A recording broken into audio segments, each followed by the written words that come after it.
Hi friends, நாங்கள் வந்து இப்போ ஒரு மேட்ச் ரிவ்யூவோட வந்திருக்கோம். என்ன மேட்ச்னு பார்த்தீங்கன்னா, எஸ்ஆர்ஹெச் vs ஆர்சிபி உப்பால நடந்தது. அதாவது நம்ம வந்து ப்ரிவ்யூவில் நான் சொன்னேன் 250 போவாங்க 250 போவாங்கன்னு என்னையே குழப்பி விட்டு, ஆனால் அவங்க வந்து ஒரு 250 போயிட்டாங்க. சொல்லுங்க, டீம் சேஞ்சஸ் வந்து போவோம், அதுக்கப்புறம் போவோம் இல்ல 250க்கு. நான் 250 போக மாட்டாங்கன்னு சொன்ன காரணம் வந்து ரெண்டு ஓரளவுக்கு நல்ல பவுலிங் லைனப் கொண்ட டீம். ஸோ அதனால நான் வந்து 250 போக மாட்டாங்க அப்படின்னு எக்ஸ்பெக்ட் பண்ணேன். பட் ஆனா வந்து நேத்துன்னு பார்த்து ஒழுங்கா போடல. ஐ மீன் டே அன்னைக்கு.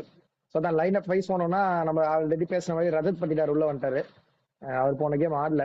ஸோ என்னன்னா ஜேக்கப் பெத்தல் வந்து ஃபிங்கர் இன்ஜுரி. ஸோ அவருமே வந்து நாட் அவைலபிள் ஃபார் செலெக்ஷன் தான். அதனால இவங்களுக்கு நல்லதா போச்சு. ஏன்னா வெங்கடேஷ் ஐயர் வந்து போன மேட்ச் அடிச்சார்ல. ஸோ நம்ம நீங்க இப்ப சொன்ன மாதிரி தான் வெங்கடேஷ் ஐயரை டாப்ல போட்டு அவங்க காம்பினேஷன் பெருசா அஃபெக்ட் பண்ணாத மாதிரி அப்படியே ஆடிட்டாங்க ஆர்சிபி. அந்த சைட்ல இருந்து எனக்கு தெரிஞ்சு ஹர்ஷல் பட்டேல் மட்டும் வந்தாருன்னு நினைக்கிறேன். பிரஃபுல் இங்கே பதில் இம்பாக்ட் சப்ல. அவன் அது இம்பாக்ட் தான் வந்தாங்க. அந்த 15, அதான் அவங்க வந்து ஒரு 15 பேர் வச்சிருக்காங்க. அதுல இருந்தா மாத்தி மாத்தி உனக்கு அந்த 11 பேர் 12 பேர் கொண்டு வராங்க. அது அவங்க டிஃபால்ட்டா பண்றாங்க. ஆர்சிபியும் அப்படிதான் பண்றாங்க. இப்ப அவங்களுக்கு இன்ஜுரியில போனதுனால திரும்ப அப்ப கூட இம்பாக்ட்ல இருக்க பிளேயர் தான் விளையாட வைக்கிறாங்க. அந்த 15ல 12 அப்படிதான் போயிட்டு இருக்காங்க அவங்களும். இந்த கேமோட முக்கியமான கான்டெஸ்ட் என்னன்னா டாப் 2 ஃபினிஷ்க்கு யாருக்கு போகுது அப்படின்ற மாதிரி ஒரு டிசைட் பண்ற கேம் தான் இது. ஆர்சிபி வந்து வெல் பாய்ஸ்ல தான் இருந்தாங்க. நீங்க எப்படி பார்த்தாலுமே ரன் ரேட்லயுமே ரொம்ப அதிகமா இருந்தாங்க. ஆர்சிபிக்கு இந்த கேம் தோத்தாலுமே பெரிய லெவல்ல தோத்தாதான் ஏதாவது இம்பாக்ட் இருக்கும். மத்தபடி வந்து பெரிய இம்பாக்ட் இல்ல. ஆனா எஸ்ஆர்ஹெச்சுக்கு டாப் 2 ஃபினிஷ் வேணும்னா ஜிடிக்கு மேல அவங்க ரன் ரேட் புஷ் பண்ணணும். சோ அது ஒரு பாயிண்ட் இருக்குது. இல்ல அது என்ன பாயிண்ட் இருந்ததுன்னா ஜிடி 2ல பிக்ஸ் ஆயிடுச்சு. ஒரு குறிப்பிட்ட ரன்னுக்கு மேல ஜெயிச்சாங்கன்னா எஸ்ஆர்ஹெச் 1 போயிட்டு ஆர்சிபி 3 வந்துரும். அந்த மாதிரி இருந்தது. 1-3க்கு தான் போட்டி. இங்க ரன் ரேட் பிளஸ் ஆகும், அங்க மைனஸ் ஆகும்ல. சோ ஜிடி சென்டர்ல உட்காந்துட்டாங்க ஜாலியா. இவங்க போனோம்னா புஷ் பண்ணி அவங்கள தாண்டி போற மாதிரி ஒரு சுச்சுவேஷன் தான் வரும். சப்போஸ் இவங்க ஜிடி தாண்டி போற மாதிரி ரன் ரேட் போனாலுமே ஆர்சிபி கீழே வந்துருவாங்க மைனஸ்ல. சோ அதுதான் பாயிண்டா இருந்தது. அதான் நம்ம கேம் உள்ள போகும்போது இன்னும் கொஞ்சம் அதை பத்தி டீடைலா பேசுவோம். ஆனா ஜிடி வந்து அவன் ஒரு பொசிஷன்ல போயிட்டு, அதாவது சிஎஸ்கே கரெக்டா போட்டு கரெக்டா போய் நடுவுல உட்காந்துட்டான். நான் இங்கதான் உட்காந்துப்பேன், நீங்க வேணா ஏதாவது மாறிக்கங்க அப்படின்ற மாதிரி. சிஎஸ்கே பார்த்த வேலை தான் அது.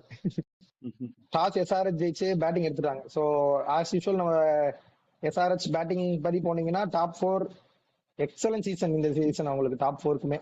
ஸோ அதே மாதிரியே அபிஷேக் சர்மா ஒரு நல்ல ஸ்டார்ட் கொடுத்தாரு. டிராவிஸ் ஹெட்டுமே பெரிய இன்னிங்ஸ் ஆடலனாலுமே அந்த குயிக் ஸ்டார்ட் கொடுத்துட்டு போயிடுறாரு அவங்களுக்கு தேவையான ஸ்டார்ட். ஸோ அது நடந்துட்டு as usual Ishan Kishan Klaasen எல்லாருமே வந்து அடிக்க ஆரம்பிச்சிட்டாங்க. இன்னைக்கு ஒரு பெரிய டிஃபரன்ஸ் என்னன்னா ஆர்சிபியை இந்த சீசன்ல எப்படி ஓரளவுக்கு டஃப் ஸ்பாட்ல போட முடியும் அப்படின்றதுக்கு இது ஒரு பெர்ஃபெக்ட் கேம் நான் சொல்லுவேன். ஏன்னா நீங்க பவர் பிளேல பெருசா விக்கெட் கொடுக்காம நீங்க ஆடினீங்கன்னா ஆர்சிபியை நீங்க ஈஸியா வந்து ஓரளவுக்கு ப்ரெஷர்ல போட முடியும். நீங்க புவி தான் உங்களுக்கு கீ. ஹேசல்வுட்மே நீங்க என்ன பார்த்தாலுமே ஹார்ட் லென்த் அடிக்கிறாரு. பட் இருந்தாலுமே புவி விக்கெட் எடுக்கவே தான் உங்களுக்கு பவர் பிளேல கொஞ்சம் ரன் கண்டெயின் ஆகுது. இல்ல பின்னாடி வந்து போடுறவங்க இன்னும் எஃபெக்டிவா இருக்காங்க. நேற்று புவி விக்கெட் எடுக்கல அந்த கேம்ல. சோ உங்களுக்கு அந்த டிஃபரன்ஸ் தெரிய ஆரம்பிச்சது. அதுதான், புவி விக்கெட் எடுக்கலன்னு யாருமே உனக்கு 12 எக்கனாமிக் கம்மியா போடல. உனக்கு புவியே 12 எக்கனாமிக் போட்டாருன்றப்போ கூட போடுற யாருமே அவருக்கு இது பண்ணல. ஆனா புவி வந்து 6 8 அந்த மாதிரிலாம் போடுறப்போ கூட யாராவது அடிக்க போய் அவர்கிட்ட அவுட் ஆவாங்க, இல்ல புவிட்டே அவுட் ஆவாங்க. அப்படி அவங்களுக்கு நடந்துட்டு இருந்துச்சு. இப்ப புவியே அவுட் ஆகலன்றப்போ எல்லாத்தையும் போட்டு அடிச்சிட்டாங்க. அதான் அவங்க இது கிளியர் பிளானா இல்லனா லைக் புவி கிளியர் பிளானா இருந்தா என்ன இருக்கும்னா புவியை பார்த்து அடிக்கலாம் அப்படின்ற மாதிரி தான் எல்லா டீமும் யோசிப்பாங்க. ஆனா எஸ்ஆர்எச் அவங்க டெம்ப்ளேட்ல தான் ஆடினாங்க. எல்லாரையும் அடிக்க போகணும்ன்ற டெம்ப்ளேட்ல தான் ஆடினாங்க. புவிக்கு விக்கெட் விழல. அதுதான் பாயிண்ட். புவி சப்போஸ் விக்கெட் எடுத்திருந்தாரு பவர் பிளேலயே ஆஸ் யூஷுவல் எப்பயும் போடுற மாதிரி விக்கெட் எடுத்தாருனாலே அவர் எக்கனாமியா போட ஆரம்பிச்சிருவார். விக்கெட் விழாத போவே மத்த பவுலர்ஸ்க்குமே அது பிரஷர் விழ ஆரம்பிச்சிச்சு. ஸோ யாருமே உனக்கு நல்லா போட்ட மாதிரி ஃபீலே ஆகல. எல்லாரும் ஓவருமே அடி விழுந்துச்சு. ஸோ இதுதான் ஒரு எப்படி சொல்றது, இது ஒரு பாயிண்டா எடுத்துக்கலாம் maybe other teams while playing against RCB. ஏற்கனவே ஜிடி அதை பண்ணிருக்காங்க. உனக்கு அவங்க அகமதாபாத்தில் நடந்தப்போ அவங்க விக்கெட் விடாம ஆடி விக்கெட் விட்டாங்கன்னாலும் கில் அவுட் ஆயிட்டான்னு நினைக்கிறேன் சீக்கிரம். அப்ப கூட அடுத்து வந்தவங்க வந்து இது பண்ணி 200+ போட்டாங்க அவங்க. சோ அதான் நம்ம சொன்ன மாதிரி எஸ்ஆர்ஹெச் அவங்க கேம் பிளான் கரெக்டா விளையாடி 250 அடிச்சிட்டாங்க. 250ன்றது பெரிய ஸ்கோர் தான். ஆனா இந்த சீசன்ல ஏதாவது 1 or 2 டீம்ஸ் சேஸ் பண்ண முடியும்னு பாத்தீங்கன்னா அதுல ஆர்சிபியும் ஒரு டீமா இருக்கும். சோ இது ஒரு நல்ல சேஸா இருக்கும் தான் நான் எதிர்பார்த்தேன். வெங்கடேஷ் ஐயர் ஓபனிங் பண்ணாரு இன்னைக்கு. இல்ல அவருமே அதுக்கேத்த மாதிரி ஸ்டார்ட் பண்ணாரு. இல்ல அதான் அதுக்கேத்த மாதிரி ஸ்டார்ட் பண்ணாரு.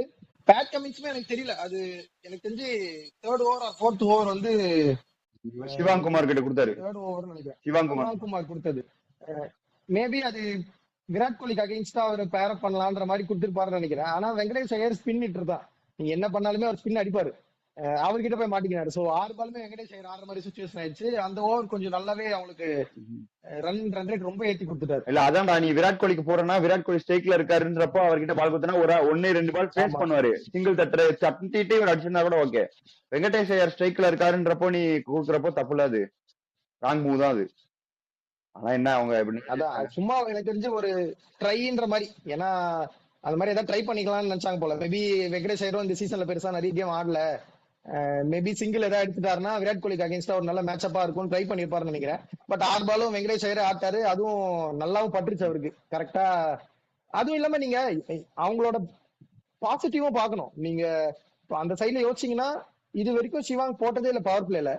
நீங்க அதுவும் 3rd ஓவர் 4th ஓவர் விக்கெட்டே விழாதப்போ ஓப்பனிங் பேட்ஸ்மேனுக்கு ஸ்ட்ரைட்டா கொடுக்கும்போது அது அவரை பிரஷர்ல போடுற மாதிரி ஃபீல் ஆச்சு எனக்கு. எல்லா மேட்சுமே பவர் பிளே முடிஞ்ச அப்புறம் தான் வந்திருக்காரு. நீங்க டைரக்டா அவர் பிரஷர்ல போட்டிருக்க வேணாம். மேபி அது இதுதான் ஃபர்ஸ்ட் வின் கேம் தான் இருந்தாலுமே ஒரு ஒரு ட்ரை பண்ணலான்ற மாதிரி ஏதாவது யோசிச்சாங்கன்னு தெரியல. ஆனா நம்ம முன்னாடி பேசுன மாதிரி ஷக்கீபுக்கு வந்து இது எக்ஸலன்ட் சீசன். போர்ட்ல 250 இருக்குன்னு ஒரு தைரியமா எடுத்திருப்பாரு. அதான் 250 இருக்குல பாத்துக்குவோம், என்ன அடிச்சா அடிச்சுட்டு போறாங்க, விக்கெட் கிடைச்சா ரிவார்டு தானே ரிஸ்க் எடுத்திருக்காரு. அது ரிவார்டு கிடைக்காம ரிஸ்க் மட்டும் வீணா போச்சு. சக்கீப் ஹுசைனுக்கு இது எக்ஸலன்ட் சீசன். நம்ம அவர் கட்டர்ஸ் எல்லாம் சரி, பேக் ஆஃப் த லென்த் போற பாலும் சரி ரொம்ப நல்லா போடுறாரு. எனக்கு தெரிஞ்சு ஃபைண்ட் ஆஃப் தி சீசன் நீங்க கேட்டீங்கன்னா சக்கீப்பும் ஒரு டாப் 3 ஃபைன்ஸ்ல இருப்பாரு எனக்கு தெரிஞ்சு இந்த சீசன்ல. விராட் கோலி விக்கெட்டும் அவரே எடுத்தாருன்னு நினைக்கிறேன். சோ உங்களுக்கு அங்கேயே ஓரளவுக்கு கேம் ஷட் ஆயிடுச்சு. ஏன்னா நீங்க விராட் கோலி விக்கெட்டை எடுத்துட்டீங்க, வெங்கடேஷ் ஐயர் அவுட் ஆயிட்டாரு பவர் பிளேல. இல்ல பவர் பிளே நீங்க ஆஸ் யூசுவல் வெங்கடேஷ் ஐயர் அடிச்சாரு. வெங்கடேஷ் ஐயர் அடிக்க இருக்கும்போது 4 புள்ளி வெங்கடேஷ் ஐயர் அவுட் ஆகும்போது 4.3க்கு 60 நினைக்கிறேன். சோ அவரு தான் சேஸுக்கு போயிட்டு இருந்தாரு. சோ அவர் அவுட் ஆயிட்டாரு, உடனே விராட் கோலி அவுட் ஆயிட்டாருன்றப்போ அவங்க அப்படியே சரி நமக்கு டாப் 2 பொசிஷன் வேணும்ன்ற மாதிரி ஆட ஆரம்பிச்சாங்க. அதுக்கப்புறம் அவங்க அந்த ரன் ரேட் கால்குலேட் பண்ணி அப்புறமா படிக்கலுக்கு ஓரளவுக்கு ஆடினாரு. ஸ்டார்ட்டுமே படிக்கல் நல்லா ஸ்டார்ட் பண்ணாரு. பட் படிக்கலுமே ரொம்ப 21 என்னதான் அடிச்சாரு நினைக்கிறேன், 14 பால்ஸ். சோ அங்கேயே முடிச்சிட்டாங்க அவங்க. படிக்கல் முடிஞ்ச உடனே பண்டிதார் வந்த உடனே தெரிஞ்சிச்சு லைக் அவங்களுக்கு ஈக்குவேஷன் தெரியும்ல, நீங்க டாப் 2 ஃபினிஷ்க்கு என்ன வேணும், உங்களுக்கு வின் அவசியம் இல்ல, நீங்க ரன் ரேட்லயும் ஈஸியா மேல போயிடலான்றது தெரிஞ்சிச்சு. சோ அவங்க அதுக்கேத்த மாதிரி கேமை கொண்டு போக ஆரம்பிச்சாங்க. நீங்க ரன் ரேட் பார்த்து ஆடாம வின்னுக்காக ஆடிந்தீங்கன்னா குருணால் பாண்டியா அந்த இடத்துல டிம் டேவிட் வந்திருப்பாரு. ஆனா அவங்க குருணால் பாண்டியா அனுப்பும் போதே அந்த மூவ்லயே தெரிஞ்சிச்சு இவங்க டிஃபென்சிவ் மூடுக்கு போயிட்டாங்க, ஒரு நல்ல ஸ்கோருக்கு போயிடலாம், எஸ்ஆர்எச் டாப் 2க்கு வர விடாம நம்ம இருந்தா போதுன்ற மாதிரி ஆடின மாதிரி ஃபீல் ஆச்சு எனக்கு. அதான் அவங்க தேவை, அவங்களுக்கு குவாலிஃபயர் ஒண்ணு ஆடணும், அதுக்கு என்ன பண்ண முடியும் பண்ணிட்டாங்க. நம்ம இதெல்லாம் பேசும்போது இஷான் கிஷனோட பேட்டிங்கும் ஹென்ரி கிளாசனோட பேட்டிங்கும் ரொம்ப முக்கியமா இருந்தது. இஷான் கிஷன் கூட உனக்கு இஷான் கிஷனோட கிளாசனோட இன்னிங்ஸ்ன்றது ரொம்ப முக்கியம் இந்த இதுல பொறுத்த வரைக்கும். அவர் வந்து இப்ப நீ சொல்லலாம் நம்பர் 4ல வந்து 600 ரன் அடிச்சிருக்காருன்றப்போ ஓபனர்ஸ் அடிக்கல, நம்பர் 4ல வந்து அடிச்சாருன்னா ஓகே. ஓபனர்ஸ் வந்து ஒரு ஓபனர் 600 ரன்னு, 1 டவுன் ஆடுறவரு 500 பிளஸ் ரன்னு, 2 டவுன் இன்னொரு ஓபனர் 400 ரன்ஸ் இருக்கும்போது 2 டவுன் ஆடுறவர் வந்து 600 ரன் அடிச்சிருக்காருன்னா அவர் எவ்வளவு நல்லா ஆடி இருப்பாருன்னு நம்ம பாக்கணும். டாப் 15ல 2 2 டவுன் ஆடுற பிளேயர் தான் இருக்காங்க. ஒன்னு இவரு, இன்னொரு ஸ்ரேயஸ் ஐயர். 490 13வது இடத்துலயும் 12வது இடத்துலயும் இருக்காரு. 490 ரன் அடிச்சிருக்காரு. இவர் 606 ரன் அடிச்சிருக்காரு. அப்ப கூட உனக்கு 115 ரன் கிட்ட வித்தியாசம் இருக்கு. ஆனா நீ அவங்களோட ஓபனர்ஸ் ஃபெயில் ஆயிருக்காங்க நிறைய. அவங்களோட ஓபனர்ஸ் யாருமே 500 ரன்ஸ்க்கு மேல இல்ல.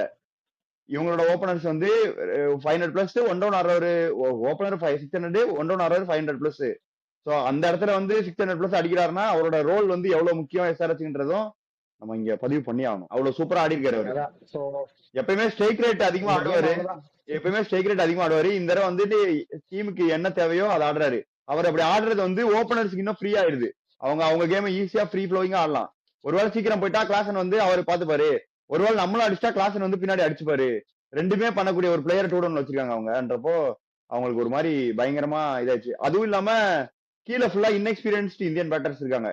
அவங்களையும் ப்ரொடக்ட் பண்றாரு அவரு. எல்லா வேலையும் ஒரே ஆளா பாக்குறாரு அந்த டீம்ல. இல்ல உண்மையா சொல்ல போனா போன சீசன்லாம் வந்து அதுக்கு முன்னாடி சீசன்லாம் நீங்க கிளாசன் ஆடுறத பார்த்தாலே ரொம்ப ரிஸ்க் டேக்கிங் ஷாட்ஸ் நிறைய ஆடுவாரு, ரிஸ்கி பிளே நிறைய இருக்கும். அதனால வந்து சீக்கிரம் எப்பயாவது அவர் புஷ் பண்ண ட்ரை பண்ணும்போது அவுட் ஆயிடுவாரு. இல்லைன்னா அவரு எப்படி சொல்றதுன்னா இந்த சீசன் வந்து அவர் ரிஸ்கே எடுக்காத மாதிரி இருக்கு.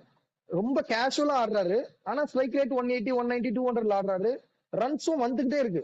ரொம்ப மெச்சூர்ட் இன்னிங்ஸ் ஆடுறாரு. ஆனா நீங்க மெச்சூர்ட் இன்னிங்ஸ்னா நீங்க ரொட்டேட் பண்ணி தான் ஆடணும்ன்ற அவசியம் இல்ல. ரிஸ்கே எடுக்காம நார்மல் கிரிக்கெட்டிங் ஷாட்ஸ் ஆடுறாரு. முன்னாடி எல்லாம் ரொம்ப ரிஸ்க் நிறைய எடுப்பார். நீங்க பேக் ஃபுட்ல போய் ஆடுவாரு, ஃப்ரண்ட் ஃபுட் வந்து ஆடுவாரு, டக்குனு ஏறி வந்து ஒரு பால் ஆடுவாரு, ஸ்பின் வந்தாலே அட்டாக் பண்ண போவாரு. அந்த மாதிரி நிறைய பண்ணுவாரு முன்னாடி. இப்ப கரெக்டா பிளான் பண்ணி என்ன பண்ணணும்ன்றது ஒரு ரோட் மேப் போட்டு ஆடுற மாதிரி கிளீனா ஆடுறாரு. அழகா கவர்ஸ் மேல ஆடுறாரு. வெளியே போட்டா இந்த பக்கம் போட்டா பேக் ஃபுட்ல போய் புல் அடிக்கிறாரு. சூப்பரா அழகா மாட்டலையா அந்த பால் ரொட்டேட் பண்ணிக்கிறாரு. முன்னாடி வந்து கொஞ்சம் டாட் பால் ஆடுவார். நீங்க ஸ்பின்னுக்கு ஒரு பால் 2 பால் 6 ஆர் 4 பவுண்டரிஸ் ஏதாவது வந்துருச்சு வச்சுக்கோங்களேன், 2 பால் திருப்பி டாட் பால் ஆடுவார். உங்களுக்கு திருப்பி பிரஷர் விழும். ஆனா இந்த வாட்டி கிளீனா ரொட்டேட் பண்றாரு. ரொம்ப ஒரு மாதிரி மெச்சூர்ட் இன்னிங்ஸ் ஆடுற மாதிரி ஃபீல் ஆச்சு எனக்கு இந்த சீசன் ஃபுல்லாவே. அது எப்படி தெரியுமா இருந்தது, நம்ம T20 வேர்ல்டு கப்ல சஞ்சு சாம்சன் ஆடான்னு சொன்னோம்ல, அந்த மாதிரி ஆடுறாரு இப்போ இவரு. அதாவது ஒரு 4 போயிடுச்சு, நல்ல பால் ஒஸ்ட் பால்ல 4 அடிச்சாரு, நல்ல பால் வரப்போ டாட் வைக்காம சிங்கிள் தட்டி விடுறது. அந்த மாதிரி முன்னாடி வந்து தோனி வந்து பினிஷ் பண்ணுவார் தெரியுமா, அதாவது பொறுமையா கேம் எடுத்துட்டு போய் அடிக்கணும்ன்றப்ப அடிக்கிறது, உருட்டணும்ன்றப்ப உருட்டுறது. அந்த மாதிரி இவரு யாரோட வேணா கம்பேர் பண்ணலாம், அந்த மாதிரி நல்லா ஆடிட்டு இருக்காரு. இது நல்ல சீசன் இதானா அவருக்கு, சரியான சீசன். அதான் அவங்க பேட்டிங் நம்ம முன்னாடி பேசினப்போ எதுக்கு SRH மேல டவுட்ஃபுல்லா இருந்தோம்னா, அவங்க பேட்டிங் இந்த மாதிரி பெர்ஃபார்ம் பண்ணணும்னு நமக்கு தெரியும். ஆனா அவங்க பவுலிங்ல நிறைய கொஸ்டின் மார்க்ஸ் இருந்தது. நீங்க ஃபர்ஸ்ட் நீங்க ஸ்டார்டிங்லயுமே சரி, அவங்க லைனப் கண்டுபிடிக்க முன்னாடி வரைக்கும் உனத்கட்டும் சரி, ஹர்ஷல் பட்டேல் சரி, டேவிட் பெயின்லாம் ஆடிட்டு இருந்தாங்க. அந்த டைம்ல எல்லாம் இந்த டீம் கண்டிப்பா போவாது, அந்த மாதிரி தான் நமக்கு ஃபீல் இருந்தது. எப்போ அவங்க இந்த 2-3 பிளேயர்ஸ் அவங்க கண்டுபிடிக்க ஆரம்பிச்சாங்களோ, பிரஃபுலிங்கும் சரி, சகிபும் சரி, ஈவன் இந்த கேஸ் அர்ஜுபே, சிவாங் எல்லாருமே, நிதிஷ்குமார் ரெட்டியோட பவுலிங்கும் சரி, அதான் பவுலிங்குமே இதெல்லாம் நல்லா அவங்களுக்கு அமைஞ்சிச்சு கரெக்டா. இதெல்லாம் நல்லா அமைஞ்சு வரப்ப பேட் கமின்ஸும் திரும்ப வந்துட்டாருன்றப்போ அவங்களுக்கு அப்படியே பவுலிங் ஒரு மாதிரி செட் ஆயிடுச்சு. சோ இன்னைக்கு அதான் நீங்க இந்தியன் டேலண்ட்ஸ் அவங்களுக்கு ஸ்டெப் அப் பண்ணிட்டாங்க. அதுவும் அன்னோன் டேலண்ட்ஸ். நீங்க அதைதான் சொல்லி ஆகணும். பிரஃபுலிங்கே ரன் கொடுத்தாலுமே குரூஷியல் மூமெண்ட்ஸ்ல குரூஷியல் விக்கெட் எடுத்து கொடுத்துறாரு. சகீப் செம்மையா டிஃபென்சிவா போடுறாரு. அவரு ஸ்லோவர் பால் பிக் பண்ணவே முடியல யாராலையுமே. கட்டரெல்லாம் போட்டாருன்னா பிச்ல அப்படியே நிக்குது. அது ரொம்ப அவங்களுக்கு இந்த வாட்டி எஃபெக்டிவ் ஆயிடுச்சு. நீங்க ஓரளவுக்கு பெர்ஃபார்ம் பண்ண போதும், உங்களுக்கு பேட்டிங் அவுட் பெர்ஃபார்ம் பண்ணிருச்சு. போன சீசன் அதானே கஷ்டப்பட்டீங்க. போன சீசனுமே உங்களுக்கு பேட்டிங் நல்லா தான் இருந்தது. ஆனா எவ்வளவு அடிச்சாலுமே கொடுக்கக்கூடிய பவுலிங்கா இருந்தது போன சீசன். இந்த சீசன் அது கொஞ்சம் நீங்க டிஃபென்சிவா போட்டு நிறுத்தக்கூடிய சுச்சுவேஷன் வந்ததுனால இவங்களுக்கு கொஞ்சம் ரொம்ப ஸ்ட்ராங் டீமா தான் தெரியுறாங்க. Strong team. ஆனா அவங்க அந்த ஸ்டார்டிங்ல கொஞ்சம் தோத்தது வந்து அவங்களுக்கு டாப் 2 பினிஷ் கிடைக்க விடாம பண்ணிடுச்சு. அதுதான் அவங்க பண்ண அந்த இவர் டேவிட் பெயின், உனத்கட், அவர் ஹர்ஷல் பட்டேல திரும்ப திரும்ப ஏன் எடுத்துட்டு வராங்கன்னு தெரியல. அவர் உப்பால் ஆடினா மட்டும் எடுத்துட்டு வராங்க. அவர் அந்த ஸ்லோ பால்ஸ் ஒர்க் ஆகும்னு நம்பி எடுத்துட்டு வராங்க. அதுதான் அது அவரையும் விட்டுட்டு பிரபுலிங்கே ஆடிக்கலாம். அவருமே உனக்கு பவர் பிளேல அடிவாங்களும் டெத்ல நல்லா போட்டுறாரு. யார்கர் போறாரு, உனக்கு விக்கெட் எடுக்கிறாரு. SRH கூட எல்லாம் வச்சு, SRH வந்து CSK வந்து இங்க வந்து ஆடும்போது அவர் தான் விக்கெட் எடுத்தாரு. அதெல்லாம் எடுத்துறாரு அப்பப்போ விக்கெட்ன்றப்போ அவர்கிட்ட போலாம் நம்பி. அதான் அது தெரியல. ஆனா நீங்க அங்க குவாலிஃபயர் 1 இருந்தா மேபி 100% எனக்கு தெரிஞ்சு பிரஃபுல் இங்க ஆடி இருப்பாங்க. இவங்க நியூ சண்டிகர்ல ஆட போறாங்கன்றனால திருப்பி எனக்கு ஹர்ஷல் பட்டேலுக்கே போவாங்களோன்னு டவுட்ஃபுல்லா. இல்ல ஹர்ஷல் பட்டேல் வந்து நீ திரும்ப இதுக்கு முன்னாடி ஒரு மேட்ச் ட்ரை பண்ணாங்க, அப்பயுமே உப்பால தான் ட்ரை பண்ணாங்க. இப்பவுமே உப்பால நடக்கும்போது தான் அவர் எடுத்துட்டு வந்தாங்க. இல்லாட்டி பிரபுல் இங்கே தான் ஆடுறாங்க, அவுட் வெளியே போனா.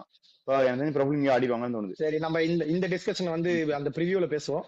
சோ இந்த மேட்ச் பாத்தீங்கன்னா RCB டாப் 2 பினிஷ் வேணும்ன்றதுக்காக ஜெயிக்கலனாலும் பரவாயில்ல, அந்த ஸ்கோரை பிரீச் பண்ணிடலான்ற சிச்சுவேஷனுக்கு போய் நின்னா போதுன்ற மாதிரி ஆடினாங்க.